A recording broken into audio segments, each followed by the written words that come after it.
What's the story, Morning Glory? What is the word, Hummingbird? Thank you so much for clicking on my channel and for joining me for this conversation about the death of Bob Lee, the founder of Cash App. So when this story first broke, I was like so surprised because you have this very prominent executive in the tech industry being murdered in the streets of San Francisco in the middle of the night, like at 2 o'clock in the morning or something. And it's like you're wondering, first of all, like, what was he doing out there at such an ungodly hour alone? Like, what was going on? You're an executive. You think that executives, are not just roaming the streets of, at first it was like, I don't know if it was, we thought that it was like in a bad part of San Francisco. Like, what was going on? There were so many speculations. At first, his death was blamed on just the rising crime in San Francisco. It was seen as a random act of crime. And I was like, okay, that kind of makes sense. But what was he doing out there at 2 o'clock in the morning? What was he doing? I don't know if people speculated that maybe it was like a drug deal, or maybe he was looking for a prostitute, or he was having, like, there's nothing good that is going on in a big city like San Francisco at 2 o'clock in the morning. And especially when you were allegedly or supposedly by yourself. So then we got more information about what occurred. So we find out that it was not a random act of crime, that the person who murdered him was someone that was known to him. And that person is also a business executive. So he goes by the name of Nima Momeni. He owns his own tech business. I think it's some cybersecurity business. And on his LinkedIn profile, it says that he was a graduate of the University of California, but the University of California was contacted and they said they have no record of any student with that name attending their university. So right there, we're already kind of like, what's going on here? And also it was said that his people who knew him, for example, like his neighbors, they've told various news outlets that they were surprised when they found out that it was him that had allegedly murdered Bob Lee. They said he was a really nice guy, that he was very warm, inviting, that there were no signs at all that he could do something like this. He was like, a former employer of him said that there was no red flags. He didn't exhibit any type of sign or indication that he would fly off the handle to the point of stabbing someone. So, as from what I could gather, when I try to read up on what happened, what I could gather, Bob Lee and Nima Momeni knew each other through Nima Momeni's sister, and her name is Kazar. Now, Kazar is married to a very prominent plastic surgeon in the San Francisco Bay Area. So, allegedly, it's speculated that Bob Lee was having some type of a relationship with Kazar, Momeni's sister, and Momeni was trying to confront Bob Lee regarding this. So what happened on the morning that led up, on the hours that led up to his death on April the 3rd, Lee was with Kazar at a multi-million-dollar high-rise apartment where they were having drinks with two other people. Lee and one of the other two other people decided to leave Kazar's residence and go to Lee's apartment. At around 12:30 a.m., Lee leaves his apartment, and the witness that he arrived there with stayed behind. So the witness never saw Lee again. So then the witness called Kazar because they had just left her apartment. The witness calls Kazar, Momeni's sister, and asks her if she had seen Lee, if Lee had returned back to her residence. Kazar did admit that yes, Lee did come by, but it was only for a minute and then he left. And she said that she did know where he went when he left her residence for the second time that night. So surveillance video shows Bob Lee entering Kazar's residence in the early morning hours of April the 4th. At around 2:30 a.m., Lee and Nima Momeni are seen leaving Kazar's ritzy building, and they get into Momeni's white BMW. So the stabbing took place shortly after that in a deserted part of this very wealthy neighborhood. Lee was stabbed 3 times. And once one of the wounds penetrated the victim's heart. After that, Nima is his car is seen. It's caught on surveillance video, speeding off from the scene, and he's currently being held without bail. I don't know if it's kind of like, I'm just talking. Okay, I don't know. I'm not accusing. I'm not pointing any fingers, but I don't know if it was like, was he lured back to Kazar's apartment where Nina Momeni was waiting for him? Because let's just recap again what happened. Bob Lee and Kazar and 2 other people are having drinks at Kazar's very ritzy multi-million-dollar condo. Bob Lee and one of the other witnesses leave. They go back to Bob's apartment. At some point, Bob leaves his apartment and returns back to Kazar's apartment. After that, the witness that was with him never sees him again. So then that witness calls Kazar and asks her, did Bob return back to your apartment? Have you seen him? And she says, yes, in fact, he did. He did come back, but he only stayed for a minute. After that, he left, and I don't know where he went. But surveillance video shows Bob entering her building, but leaving with her brother, Nima Momeni. And then they get into his white BMW. They drive to some deserted area in this neighborhood. They get into some type of an altercation, and allegedly Momeni stabs Bob Lee, and he stabs him in his heart. And then we see surveillance video of Bob Lee stumbling, trying to get help, and that scene is just so heartbreaking. He's trying to get help after he was stabbed, and then he ends up dying, I think, at the hospital. Now, Momeni has been charged with Bob Lee's death. He's currently being held without bond. And at his very first court appearance, his sister, Kazar, and her plastic surgeon husband were there showing him support. And I think the sister even made like a heart sign in court at her brother. And he responded with also making a heart sign back to her. This is just bizarre. So it seems as if this Momeni guy was really upset that maybe Bob Lee was, I don't know, having an affair with his sister or had done something inappropriate to his sister. And it seems like he was trying to avenge his sister. I don't know, but this is absolutely bizarre. Absolutely bizarre. And I'm just like, man, this man worked so hard to get to where he's at in life. You know, Bob Lee, a Cash App. Come on now. He founded Cash App, which a lot of people feel like they can't live without it. So he founded Cash App. You know, he's the executive of these other tech companies. He has 2 children. He has an ex-wife. To get to the point where he's at in life at the age that he's at, because I think he's only in his 40s, it's just amazing. And then for it to end on a deserted, dark San Francisco street. This case is absolutely bizarre. And I'm just really, I'm so interested in the outcome of this case. But I just had to come and talk about it because these are very wealthy people who are doing extremely well for themselves. Like, how does one end up killing the other?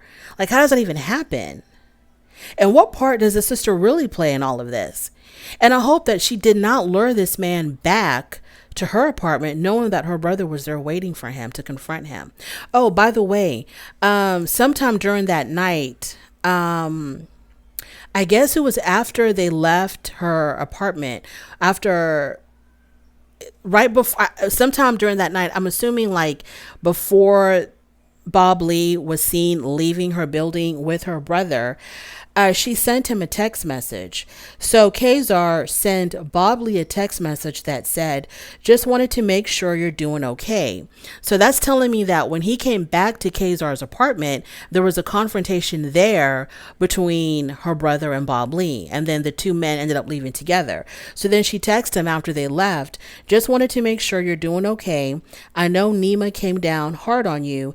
Thank you for being such a class man, handling it with class. Love you, selfish pricks. I don't know what that means. Love you, selfish pricks. I have no idea what that means. So I hope this woman did not lure this man to his death. I hope that's not the case. But time will tell. The evidence will definitely tell, and we'll go from there. I was really heartbroken when I found out that no charges were going to be brought by the federal government in regards to Shanquella Robinson's death. So based on the results of Shanquella's autopsy, the federal government made the decision that they were not going to prosecute anybody. They didn't have enough evidence to bring up charges to charge anybody with Shanquella's death. The person that was seen on video beating her up, I don't know what's going on with her. I'm pretty sure she's in deep hiding somewhere. I don't know. Just for the fact of beating her up. Let's not even talk about the possibility that anything that Miss Dejanay Johnson did could have resulted in Shanquella's death. Let's not even go there.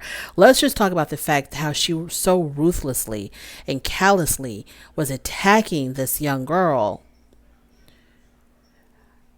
Let's just talk about that. Like, how do you live with yourself knowing that you were beating up someone who wasn't even fighting back, who wouldn't or couldn't even fight back? Like, how small of a human must you feel like to know that you did that and the whole world saw that? And I'm just disgusted that nothing will happen to her just based on her assaulting Shanquella Robinson. Just based on that, like you can beat somebody up, somebody who's completely defenseless. You can beat them up like that and then nothing happens to you. Like, was she charged with that at least? Does anybody know? Was she at least charged with that? I don't know. It's just really sad. It's so sad. It is so unusual that a healthy young adult goes on vacation, is seen getting beaten up by someone, ends up dying, and it's like everybody's just shrugging their shoulders, and it's just kind of like, okay, nothing's going to happen, so let's just all move on. Like, how does that happen? Why? I don't know. I don't understand. Now, the question of whether or not Dejanay Jackson will be extradited, that is still a possibility. It's a possibility that Mexico might still extradite her. I don't know. But things are looking very, very, very grim in the Shanquella Robinson case. Now, there's another case. It's not a well-known case, but I found it very interesting. So in Houston, Texas, there is a man by the name of Lydell Grant. He is currently 46 years old. Back in 2012, he was convicted of murder and he was given a life sentence. In 2021, Lydell Grant was exonerated and he was freed. And he was also, I think he sued the city. I'm not sure, or if the money was just given to him or if he had to file a lawsuit to get the money. But he was given $80,000 for being wrongfully convicted. As soon as he was released, about a year after being released, this man finds himself in jail again. And it is for shooting and killing 33-year-old Edwin Arevalo in a road rage incident on April the 7th, 2023. Do y'all understand what I just said? This man was wrongfully convicted in 2012, and he spent almost 9 years in prison. He's released in 2021. He's exonerated and gets paid $80,000, which is nothing for giving, 8 years. I guess he got $10,000 for each year that he was in prison. Because when you think about the probability of being exonerated of a murder conviction, this man was extremely lucky.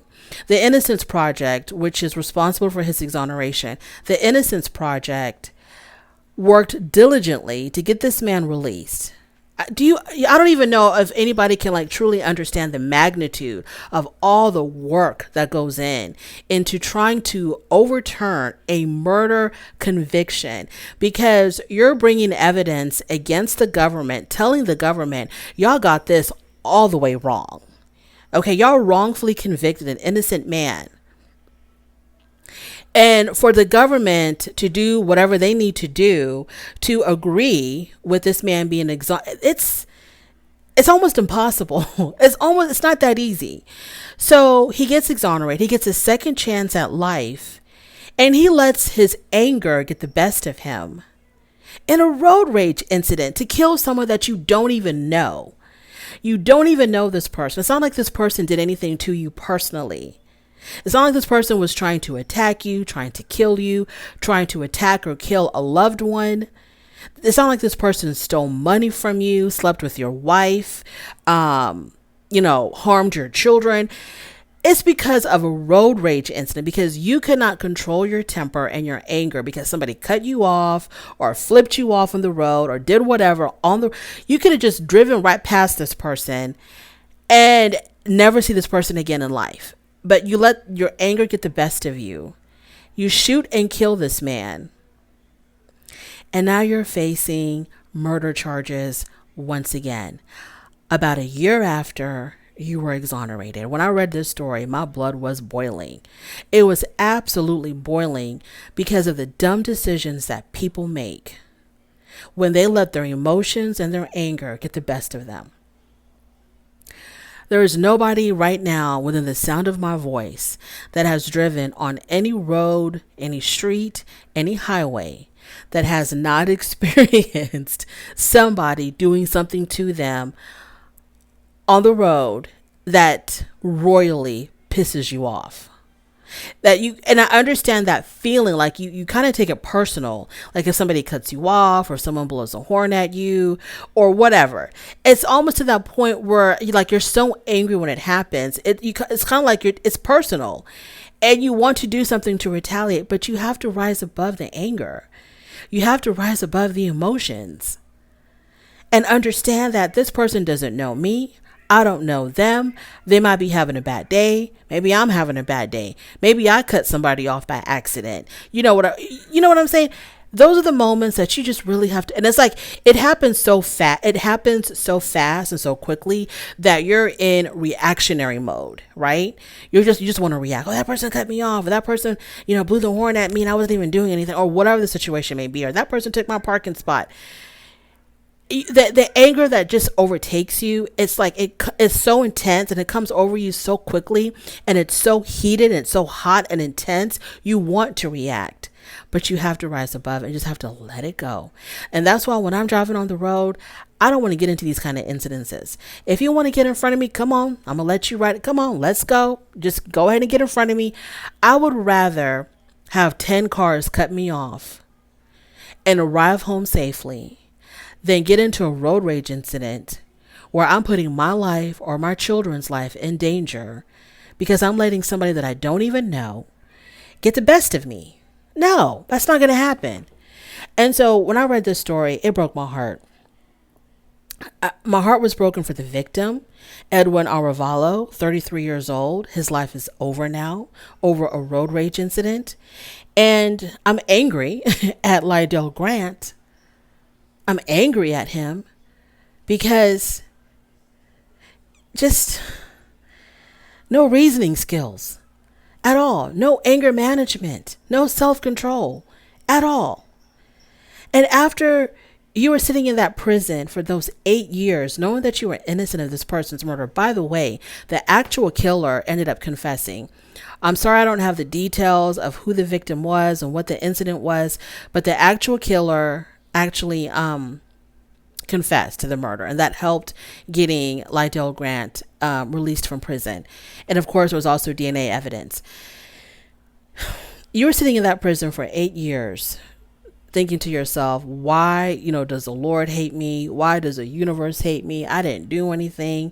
And I'm sitting here in prison for the rest of my life for something I didn't do.